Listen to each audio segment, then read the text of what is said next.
Fox News alert, James Comey just became the first FBI director to face criminal charges. Just moments ago, the Department of Justice announced a Virginia grand jury indicted James Comey on 2 charges for obstruction and for making a false statement to Congress.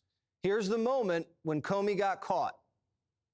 Mr. McCabe, who works for you, has publicly and repeatedly stated that he leaked information to the Wall Street Journal and that you were directly aware of it and that you directly authorized it. I can only speak to my testimony. I stand by what the testimony you summarized that I gave in May of 2017. So your testimony is you've never authorized anyone to leak.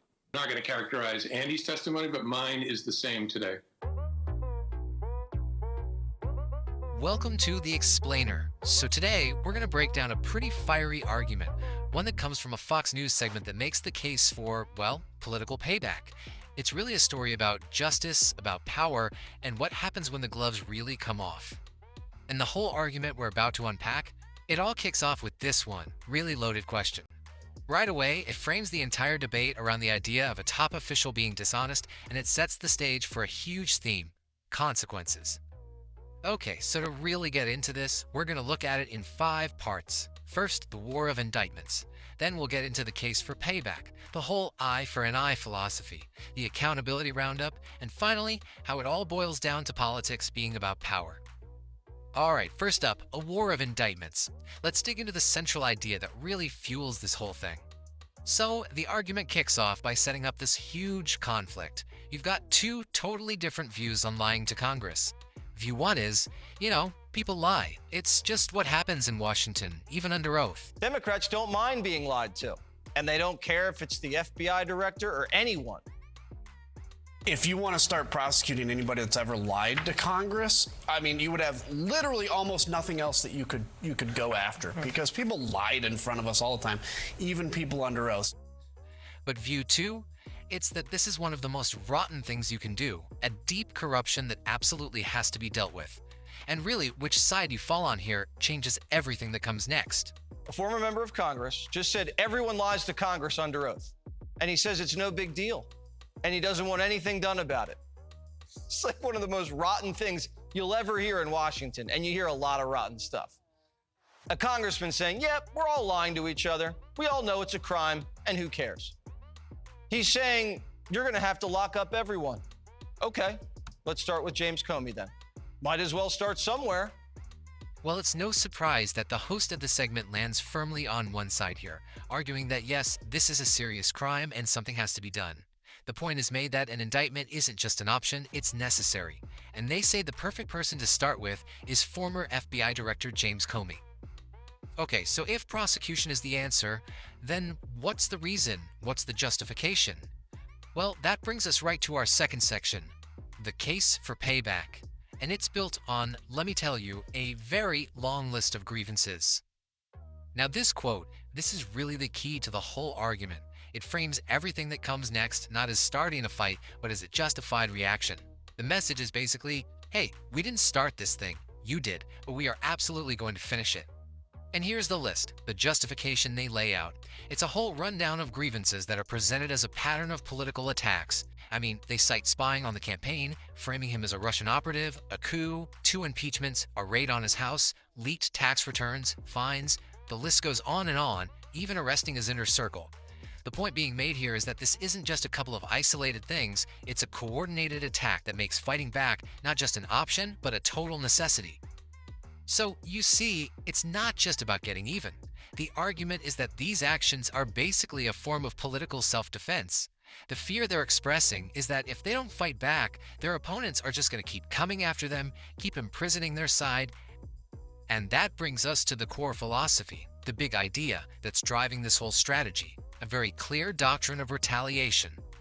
And they get really direct about it in the segment. A guest actually calls it Old Testament justice. They boil it right down to this simple formula. You indicted my guy, I'm going to figure out how to get back at you. It's that straightforward. We didn't start this. You did. It's coming around.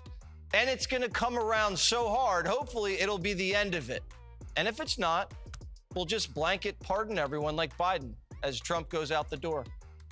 I bet James Comey wishes he had one of those. They didn't think Trump was going to punch back. And this is only the beginning. This whole logic is then laid out as a simple three-step plan. Step 1, your opponent declares war on you. Step 2, and this is the crucial part, you don't surrender. You don't just roll over. And step 3, you fight back.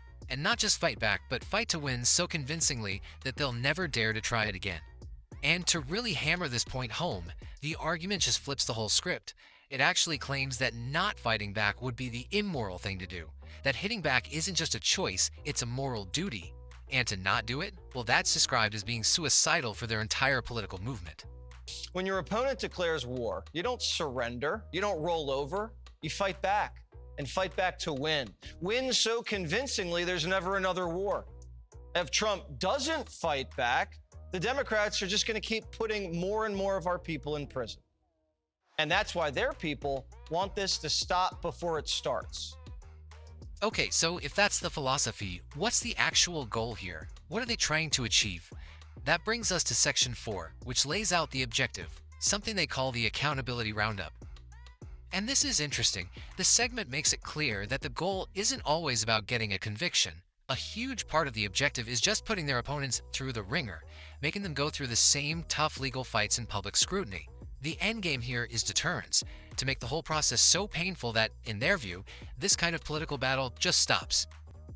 No one's above the law, and lying to Congress is a crime. And now he's facing up to 5 years in prison. Comey should have known this would have caught up to him.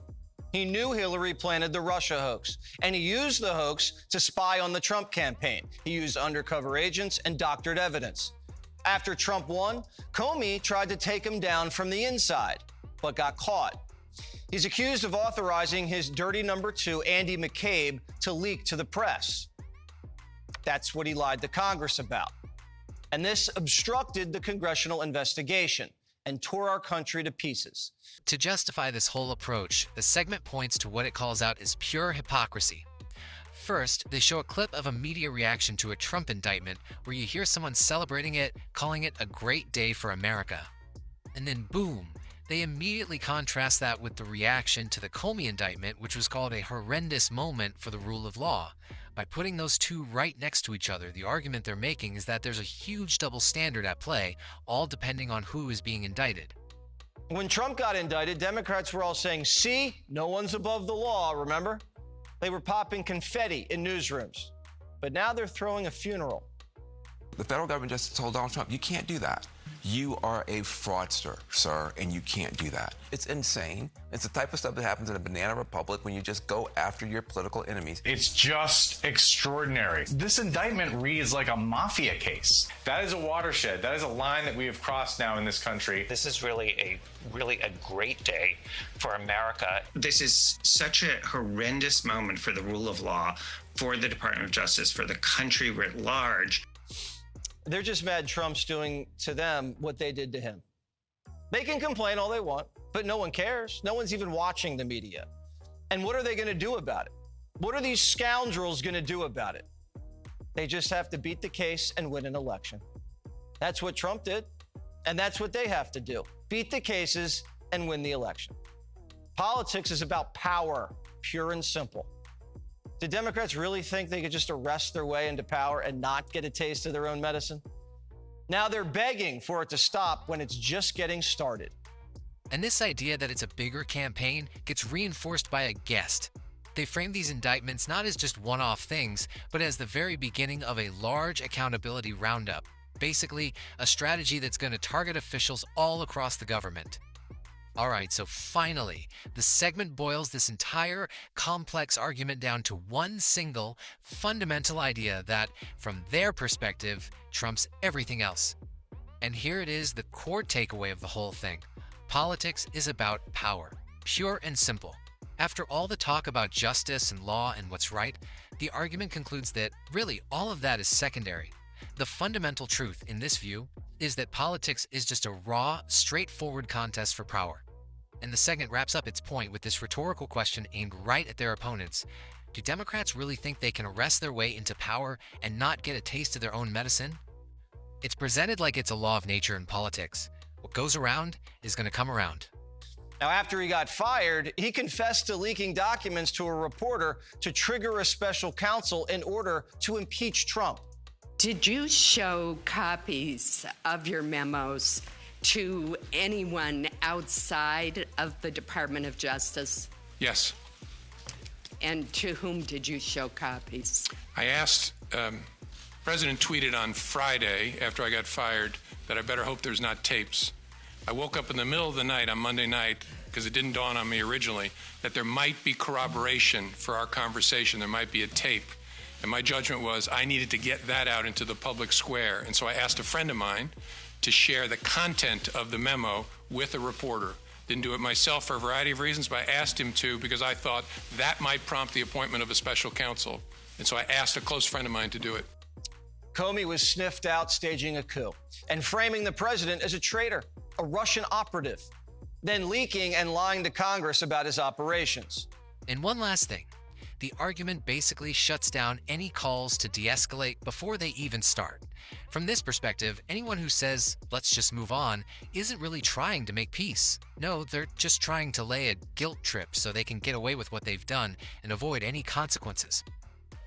They arrested a president, his White House chief of staff, his chief advisor, his national security advisor, his trade advisor, his campaign manager, his campaign consultants, his lawyers, his CFO, and even his valet. They arrested his entire inner circle. Could you imagine if Trump had arrested Barack Obama and everyone around him?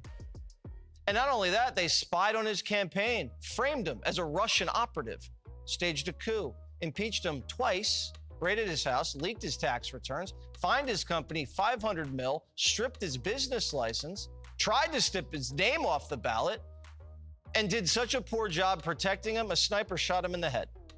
Almost happened twice. So you better believe there's going to be payback. So when you break it all down, the argument we just walked through really portrays the legal system not as some neutral referee, but as just another weapon to be used in a political fight. And that leaves us with a really critical question to think about.